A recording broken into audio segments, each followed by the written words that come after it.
안녕하세요. 여러분의 경제학 멘토, 경제학장 박사입니다. 다들 이런 경험 한 번쯤 있으시죠? 분명히 작년보다 월급은 올랐는데 이상하게 통장은 더 비어가는 느낌? 오늘은 바로 그 미스터리, 물가 상승률의 정체를 파헤쳐 볼 시간입니다. 경제학의 바이블, 이중구, 이창영 교수님의 경제학 원론을 바탕으로 아주 쉽고 명쾌하게 설명해 드릴 테니 귀 쫑긋 세우고 따라오세요. 네, 바로 이 질문에서부터 오늘 강의를 시작해보죠. 교수님, 월급은 올랐는데 왜 제 지갑은 더 얇아진 것 같죠? 아마 화면 앞에서 많은 분들이 고개를 끄덕이고 계실 거예요. 괜찮습니다. 오늘 이 시간이 끝나면 왜 그런 느낌이 드는지 아주 명확하게 설명할 수 있게 될 겁니다. 제가 그렇게 만들어 드릴게요. 자, 이 거대한 수수께끼를 풀기 위한 첫 번째 열쇠를 알려드리겠습니다. 경제학자들이 물가를 잴 때 사용하는 아주 특별한 자가 있거든요.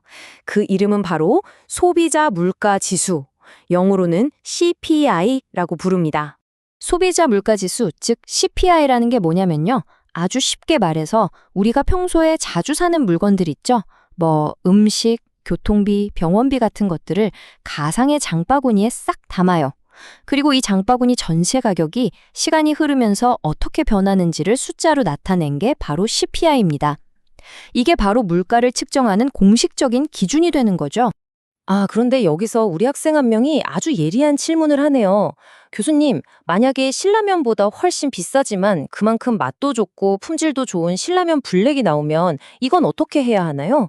와, 정말 좋은 질문이에요. 이건 단순히 가격이 오른 걸까요? 아니면 품질이 좋아진 값어치가 포함된 걸까요? 바로 이런 지점에서 물가를 측정하는 게 생각보다 복잡해지기 시작합니다. 맞아요. 이렇게 품질이 확 좋아진 신제품이 나오면 물가 계산이 좀 까다로워져요. 물론 통계를 내는 전문가들이 이런 품질 변화까지 다 고려해서 지수를 조정하긴 합니다.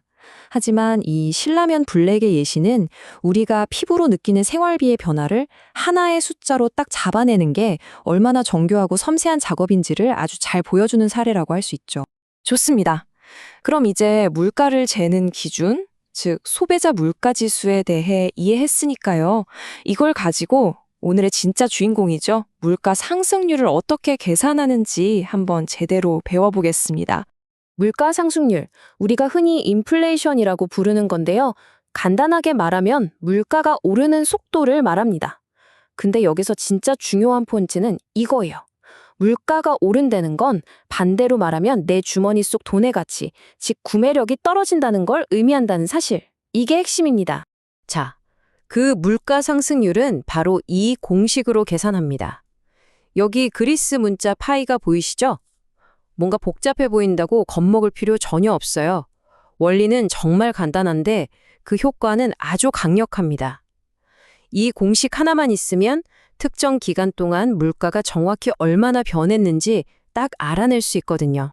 자, 보세요. 이 공식을 4단계로 나눠보면 정말 아무것도 아닙니다. 첫째, 현재 물가 지수를 찾는다. 둘째, 비교하고 싶은 과거 물가 지수를 찾는다. 셋째, 현재 값에서 과거 값을 뺀다. 마지막으로 그렇게 나온 값을 다시 과거 값으로 나눠주면 끝! 정말 쉽죠? 이게 바로 그 기간의 물가 상승률이 되는 겁니다. 좋습니다. 이제 모든 퍼즐 조각이 다 맞춰졌습니다. 우리가 오늘 강의 맨 처음에 던졌던 그 질문, 월급은 올랐는데 왜 나는 더 가난해진 것 같지? 에 대한 정답을 찾아낼 시간이 드디어 왔습니다. 이 미스터리를 풀려면 딱 2가지 개념만 구별하면 돼요. 바로 명목소득과 실질소득입니다. 명목소득은 뭐냐? 그냥 내 월급 통장에 찍히는 숫자, 그 자체예요. 반면에 실질소득은 그 돈으로 실제로 물건을 얼마나 살 수 있는지, 즉 물가 변동을 전부 반영한 나의 진짜 소득을 말하는 거죠. 그렇습니다. 오늘 강의의 모든 것을 관통하는 가장 중요한 단어, 바로 구매력입니다. 내 통장에 찍힌 숫자가 중요한 게 아니에요. 그 돈으로 실제로 내가 얼마나 살 수 있느냐가 나의 진짜 경제력을 말해주는 겁니다. 그럼 교수님, 제 진짜 구매력, 즉 실질 소득은 어떻게 계산하나요? 좋은 질문이에요. 바로 이 공식 안에 답이 있습니다. 내 명목 소득을 아까 배운 물가 지수로 나눠주기만 하면 돼요. 자, 백문이 불여일견이죠? 교재에 나온 아주 구체적인 예시를 통해서 한번 직접 계산해 봅시다. 자, 여기 10년 동안 정말 열심히 일한 어떤 직장인이 있다고 상상해 봅시다. 이 사람의 소득이 어떻게 변했는지 한번 따라가 볼게요. 기준이 되는 해는 2015년입니다. 이때 이분의 연봉은 4천만 원이었어요. 그리고 계산하기 편하게 2015년의 소비자 물가지수를 딱 100이라고 정해두겠습니다. 기존점이니까요. 자, 10년이 흘러 2025년이 됐습니다. 와, 연봉이 무려 6천만 원으로 50%나 올랐어요. 숫자만 보면 정말 대단하죠? 그런데 잠깐, 같은 기간 동안 소비자 물가 지수도 100에서 140으로, 그러니까 물가가 40%나 올라버렸네요. 자, 이제 마법의 실질 소득 계산 공식을 쓸 시간입니다. 2025년에 받은 명목 소득 6천만 원을 물가 변화로 한번 보정해 볼게요. 과연 이 돈의 진짜 가치는 얼마일까요? 계산 결과는 놀라지 마세요. 약 4,286만 원입니다. 이게 무슨 뜻이냐면요. 2025년에 받은 6천만 원이라는 돈의 실제 구매력이 2015년 돈의 가치로 환산해 보니까 고작 4,286만 원어치밖에 안 된다는 뜻이에요. 이 그래프를 보시면 모든 게 한눈에 들어옵니다. 통장에 찍힌 숫자인 명목소득 막대 그래프는 저렇게 높이 치솟았는데 실질 구매력을 나타내는 실질 소득 막대는 어때요? 아주 조금, 정말 찔끔 올랐죠? 이것이 바로 월급은 올랐는데 왜 내 지갑은 그대로인 것 같지? 라는 질문에 대한 가장 완벽한 대답입니다.